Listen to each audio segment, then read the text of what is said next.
Mature academic voice is a tool used by authors to add more credibility and support to their writing. It shows that their writing process is well thought out and that they have an objective outlook on their writing. It also sets a tone that allows authors to make their stance and writing more clear, as it sets guidelines for what a mature academic voice and mature writer should be. Examples of detractors from mature academic voice include the misuse of point of view, colloquial speech and immature vocabulary, absolutes, childish examples, rhetorical questions, exclamation points and other grammar issues, cliches, misspelling the author's name or mistaking the author's gender, along with referring and cheerleading to the author, showing an opinion, and contractions.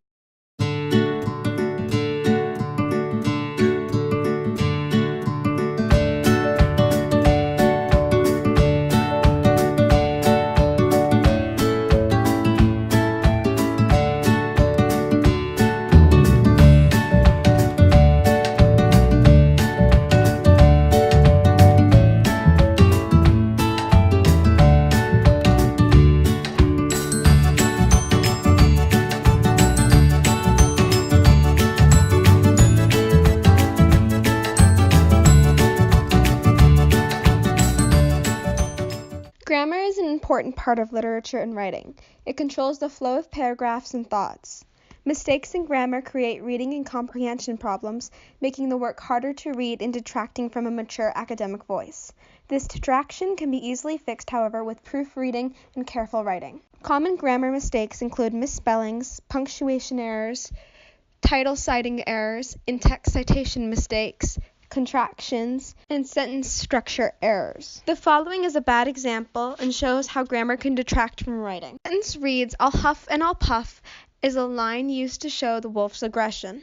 However, in this sentence, there are many grammar mistakes, and this makes the writing more difficult to read and understand. The first issue is seen inside the quotations that say, "I'll huff and I'll puff." "I'll huff and I'll puff" is a direct statement from the wolf. Therefore, it should also have quotation marks inside, but there cannot be two sets of quotation marks inside a citation. Therefore, there should be an apostrophe around "I'll huff and I'll puff" and quotation marks on the outside of that.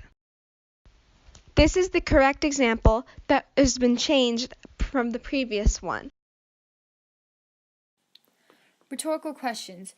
Do not use rhetorical questions in an essay because the essay is meant to give a view of your opinion on the prompt, not the reader's. For example, do not use "why not" in an essay. Psychobabble. It's when you diagnose a character in the story based on your own diagnosis is, let's say, sad all the time. It doesn't necessarily mean that he has depression unless it's specifically stated in the story. Cliches. A phrase that is overused and contains no original thought. It can make a formal literature essay sound informal or even childish. They're mostly used in storybooks or in movies, but they definitely do not belong in an essay. It is also not straight to the point. Another important part about literature and to keep a mature academic voice is that you need to remember you also need to refer to the author by their last name and not their first name, and make sure you spell their name correctly. If you use their first name, it sounds informal and too personal for a formal writing, and if you misspell it, it shows that you didn't pay very much attention to this also. Cheerleading the author can also be an issue, as it shows too much of your perspective in your writing.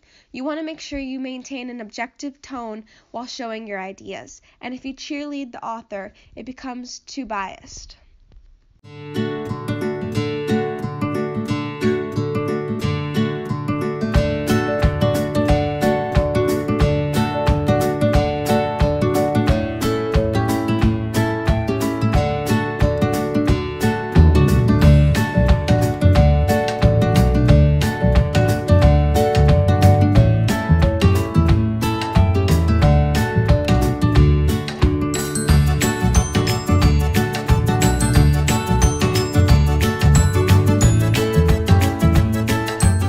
Mature academic voice is important to follow and important to have in your writing, as without it, your writing can be unclear, and these sets of protocols and rules allow you to become a better writer.